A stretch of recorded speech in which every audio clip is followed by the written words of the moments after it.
Boa noite, Angola. Boa noite, Moçambique. Sejam todos muito bem-vindos a mais uma edição do meu, do seu, do nosso programa Consultas.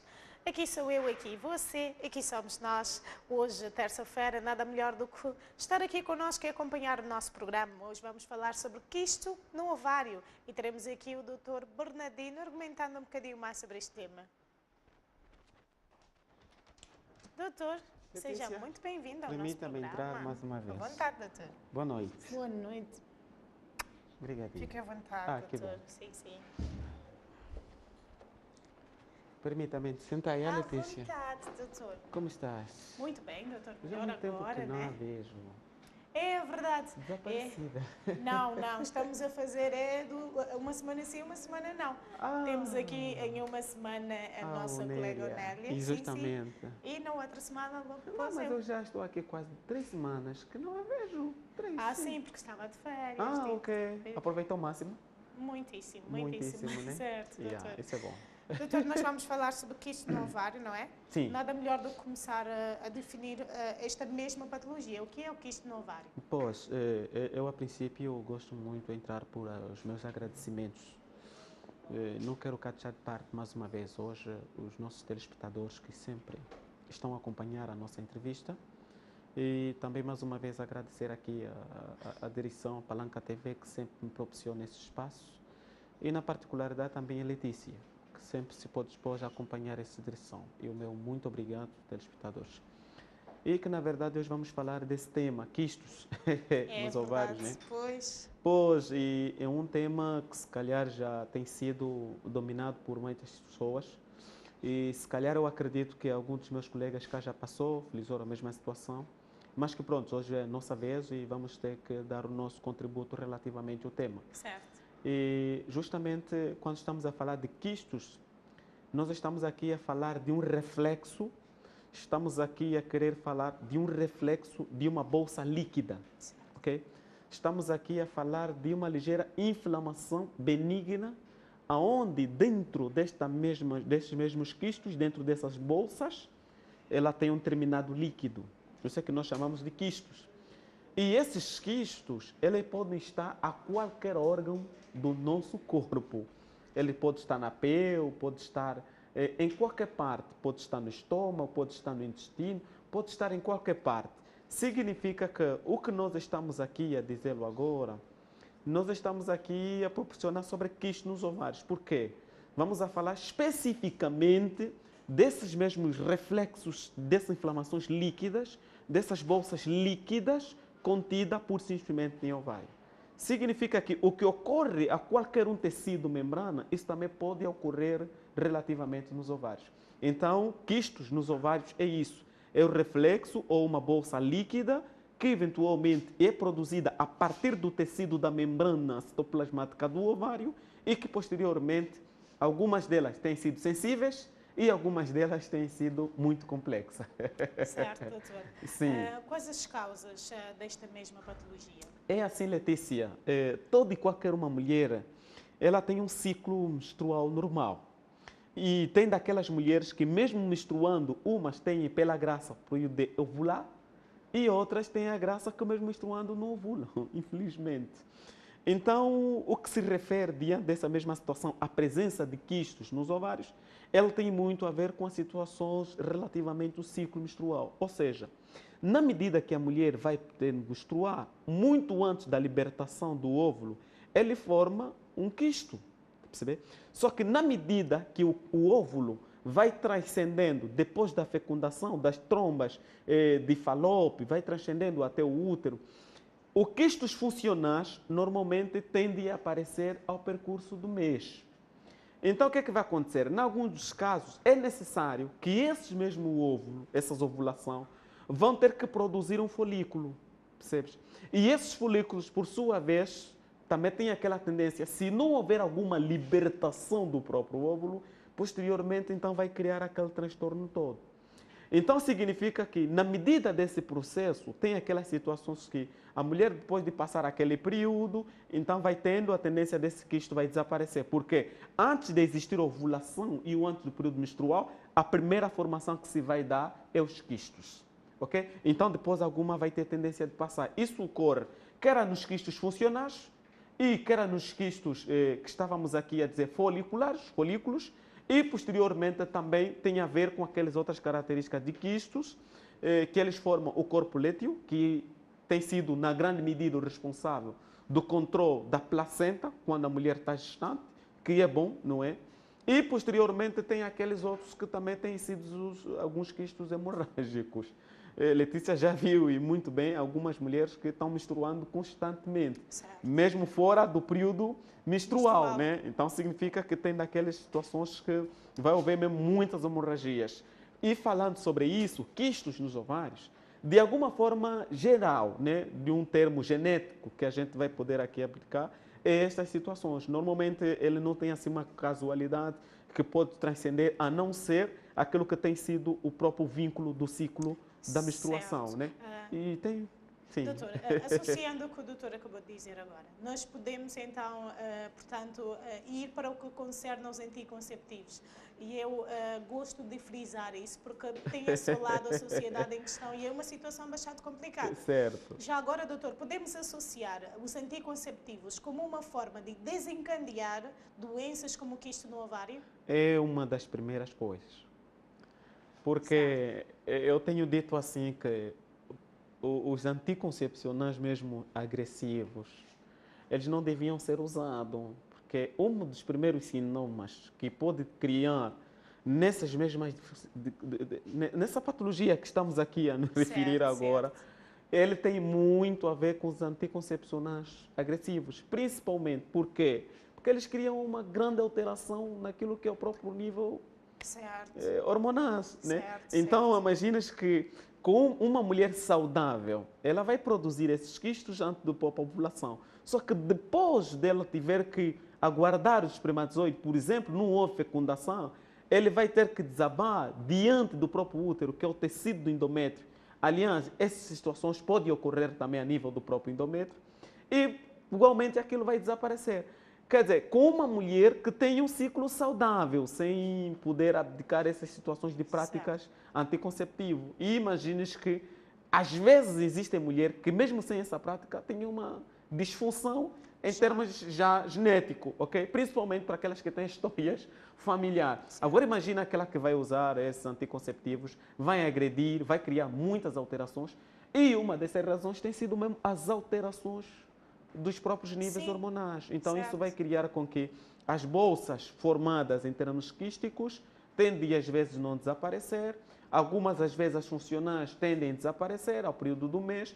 Os foliculares também tendem a criar, às vezes, alguma divergência em termos dessas situações, em que, vulgarmente, eu tenho dito assim, que tem aquelas mulheres abençoadas, que por vezes já têm tido problema de quisto, mas aquilo desaparece sem que a mulher se aperceba que ela teve um determinados quistos. Mas também estamos aqui a dizer que tem daqueles casos, em algumas formações quísticas, principalmente os síndromes de polos quísticos, que já tem a ver com uma inflamação benigna, em que essas inflamações têm criado grandes problemas, em que até eu já percebi algumas pacientes que acham que estão inférteis por causa dessa presença de síndromes justamente do próprio policistito, que é grandes quantidades de quistos pequeníssimos que ficam em volta de todo o tecido da membrana dos ovários. E por vezes eu tenho dito que não é bem assim que ele pode causar uma infertilidade, mas esses síndromes de polos quísticos podem, sim senhora, criar dificuldade naquilo que realmente tem sido a dificuldade de engravidar.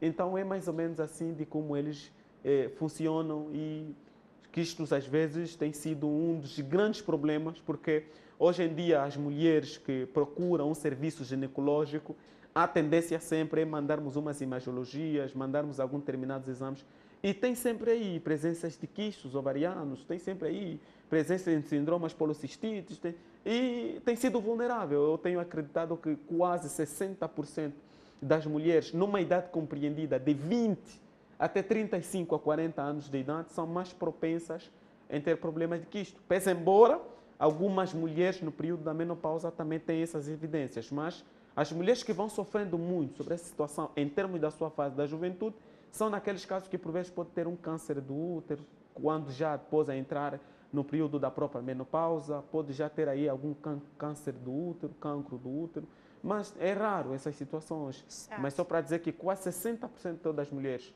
numa idade compreendida de 20 até os seus 35, 40 anos de idade, são muito propensas em situações de quisto. Se forem ainda alguns quistos funcionais, foliculares, nós poderíamos já ser normal. Só que tem algumas que é mesmo muito penosa, que tem sido o síndrome de policistite. Tem causado Doutor, grandes vamos então dificuldades. entrar pouco concerne ao grau de sintomologia. Porque, Exatamente. certo, porque é bastante importante, não é? Que nós consigamos definir e simplesmente saber quando é que realmente estamos a entrar para esta patologia e, mais ainda, o que devemos fazer ou quais os sintomas que nós sentimos para nos levar, então, a descobrir que temos esta patologia. Certo, eu tenho dito assim que é uma das patologias com o sintoma mais fácil de detectar. Porque o primeiro sintoma que ele acarreta é a dor. A mulher sente muita dor no baixo ventre. E principalmente aquelas que estão quase no período menstrual. 2 dias antes, elas vão sentir dor muito terríveis. Infelizmente, algumas senhoras no primeiro dia podem sentir normal, mas no segundo, terceiro dia sentem dores terríveis do período menstrual. Então, a dor, ela anota-se em grande quantidade sobre a presença de quistos nos ovários. Os outros sintomas é dor na relação sexual, ok? É dor na região abdominal também. E, posteriormente, algumas mulheres, por causa das alterações nos níveis hormonais, começam a ter pouco a vontade, pouco desejo sexual. Era nisto mesmo que eu quis chegar. Normalmente, quando nós vamos para uma consulta de ginecologia, o doutor logo pergunta, tem algum problema? Sim. Eu sinto alguma dor? Sim. Abaixo ventre? Pois. Prazer sexual? Tem tido? E a pessoa pergunta-se, mas meu Deus, porquê dessa pergunta? Exatamente. E normalmente é associada. Gostaria já agora que o doutor falasse são um bocadinho perguntas relativamente a isto. recorrentes. Por isso é que nós temos dito assim, antes de se partir para os exames, deve-se partir para alguma consulta. Porque é a partir dali que a gente consiga entender a revolução patológica, se é uma situação difícil, se é uma situação mínima, porque existem aqueles casos que às vezes quando você consiga perceber que esse aqui é um dos casos simplesmente de um quisto funcional ou de um folicular, isso às vezes não precisava muitas teorias. Com uma receita básica, até algumas receitas caseiras, como no caso orientar a senhora a usar muito chá de maca ou então consumir muito inhame, passa, né? Então, a depender daquilo que tem sido o nível da consulta, isso leva automaticamente o médico a tentar perceber que tipo de quisto é e como está caracterizado. Porque assim, Letícia, os quistos dependem muito, primeiro, do tamanho, dependem muito da característica e dependem muito da localização. Então, a determinar as consultas que o médico vai fazendo, então o médico já consegue perceber o que é que realmente está a acontecer. E aí fica fácil, assim que se vai partir para os exames e posteriormente esses exames bem detalhados, bem definidos, conseguiríamos dar uma solução mais fácil em termos de tratamento. Certo. Então é necessário que venha assim. Tem desejo sexual? Doutor, Pois embora tenha sido uma pergunta que me desconstrangido muitas mulheres, verdade. Mas é necessário. Só que agora, hoje em dia, falar de sexo já não pode existir nem tabu, não pode existir absolutamente nada disso. Então, as mulheres devem ficar tranquilas quando algum médico tem perguntado essas situações, né? Se há desejo sexual, se há interesse sexual, se há dor no momento da relação sexual, se há dor quando está a menstruar. Às vezes, algumas mulheres acham que é uma determinada inflamação a nível da região pélvica. Então, isso tudo é necessário que ocorra. E também se ocorre algum odor no período da menstruação, não é? Exatamente, também. Porque isso tudo, às vezes, a presença desses quistos foliculares, quando não há a libertação do próprio ovulação, o que é que acontece? Incha e dói, né? Então, tem aquelas mulheres que, quando mesmo estão em ciclo menstrual, tem sido um problema sério. Certo. E há mulheres que essa dificuldade tem sido fatal. Certo. Já vimos mulheres entrarem e têm problema de desmaio por causa dessas situações. Por causa desta situação. Doutora, agora fez-me lembrar relativamente às adolescentes. Doutora, é possível e já teve no seu consultório uma adolescente com problema de quisto no ovário? Dos 16, mais ou menos, 16 até 18 anos? Letícia, toda e qualquer uma mulher, não importaria a idade, se ela já entra no ciclo menstrual, ela pode ter qualquer um dos quistos que a Letícia tem. Ou seja, não é a Letícia, da idade que a Letícia tem. Significa o quê? Ela pode ter 9 anos, pode ter 8 anos, mas se o ovário dela já produz e já está o ciclo menstrual, Certo. com o seu ovário não existe nenhuma discrepância, alguma, nenhuma. Certo. Então está suscetível a ter em qualquer momento. É verdade, convém que nós, mulheres, estejamos atentas a isto que o doutor está a dizer agora, que é algo muito, muito importante. Sim. E não só, doutor, às vezes nós esquecemos, é que nós começamos já desde cedo, eu já vi meninas com 15, 16 anos, chegam a desmaiar de tanta dor. Exatamente. E nós pensamos, não, é por causa do ciclo menstrual, vai passar, e logo já damos drogas. Exatamente. Já temos drogas até em casa para automedicar. Então, mas muito cuidado, doutor. Não, Falo mesmo um dia vamos relativamente- aqui decifrar algum tema sobre os perigos de alta medicação. Certo. Porque o que é que vai acontecer? Em alguns consultórios, está vendo? Para atender, passar e desequilibrar esses níveis de quistos a níveis ovários, eles dão relativamente alguns hormônios em comprimidos. Os tomarem, vão deduzir. Só que às vezes algumas pessoas sem orientação vão pegando alguma coisa, vão tomando, pensando que estão a resolver alguma coisa, mas que também às vezes estão a criar problema num outro sentido. Podemos arriscar, doutor, que 99% das mulheres fazem isso. Porque aqui há aquela dor momentânea. Nós não queremos ir para um hospital. Muitas das vezes estamos no serviço, estamos na escola, não é, na faculdade, e não queremos sair para... Então, vamos a uma farmácia mais próxima e compramos. Exatamente, e pronto. por isso que eu tenho dito Aquele assim, alívio... em vez de partir